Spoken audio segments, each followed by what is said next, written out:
amnesty, we talk about rehabilitation, de-radicalization, and you ask why is the same treatment or suggestion or solution not given to what is happening to Nnamdi Kanu and the Southeast? And so these are the questions. I don't agree with giving amnesties and asking terrorists. I believe that terrorists should face the full wrath of the law across board. That's what I believe, and a number of people have called for that. You don't, and we've seen that it doesn't work in the northeast. And so I believe that this is a very delicate matter. It has a political slant to it. It is very sensitive, and that's why even when we speak on this table, we're careful because we have to ensure that above all the, yes, there's the legal perspective, there's the political and personal perspective, but there's also the spirit of peace and unity in Nigeria. So we don't further divide along ethnic lines based on what is seen as selective justice. Absolutely. I mean, I agree with you 100%. This idea of de-radicalization and reintegration of these terrorists, I believe it should be scrapped. You are going to say...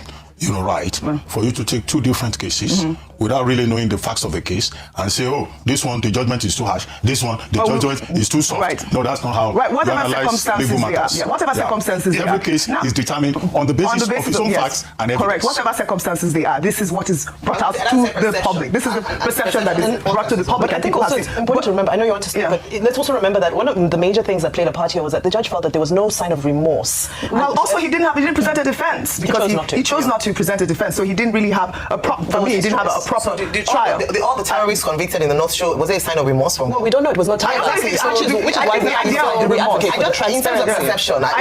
of the remorse doesn't really even affect here, because the reason why he decided to show mercy is because of the global perception of what the death penalty, seems in Nigeria, especially. And I'd like to bring up also the topic of, Bishop Honor, who we discussed last week, where he talked about the fact that, terrorism, there is a death sentence for it. How many people have we seen convicted, given the death penalty for these such heinous crimes that have been plaguing our nation for decades? But like you said, counts as treason. Yes, right. So that's right. No, I know. I'm talking about terrorism. No, I'm talking about terrorism. Individual cases. Terrorism.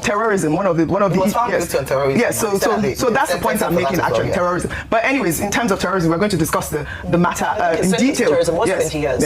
In detail. Life imprisonment was 20 years and that was 5 years as well. In any case, we will, like you said, the matter will go on appeal, correct? And this is not the end of the case, so we will follow up as always. Thank you for watching. Please subscribe to my YouTube channel for more videos. Thanks, Folded Hands.